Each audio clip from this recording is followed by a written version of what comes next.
tinch o'tayotgan kunlarda birida opasi keladi oldiga. Ana Bo'zak deydi. U Bo'zak sizdan boshqa ukasi. Kecha yaxshilik qildim deydi. Qilgan yaxshiligi qaysidir o'zi qovun tushirib qo'yib, ashuni unga to'nga bermagan, Bo'zakka.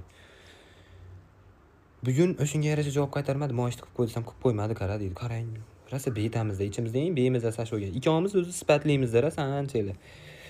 Deb tursiz, bitta shirinlik qilganman, uka yeysizmi deydi-yu. Yo'q. Men bilaman-ku nima bo'lishini undan keyin. Qo'shni respublikaga chiqib shampun olib kelib berishimga to'g'ri keladi-yu eng kamida. Yo'q, afsuski qornim to'q, qarang-a. Nimaga shu mana opalar qanaqadir ish qilib men qilmadim desa, uydagilar ishonavergan. Oz qolgan kundaligida olgan ikkisini menga to'nga berishiga, tushunyapsizlarmi? To'nga berar. Yaxshi ham bolasi bor, jiyanlar bor. Uyga shunday o'yinchoqlar chachib turib, mashlar qildi, o'zingizni bolalaringiz qildi. Hech kimga qizig'i yo'q. 3 yoshli jiyanim shkaf ustidan qanday qilib o'yinchoqlar tushirib olgani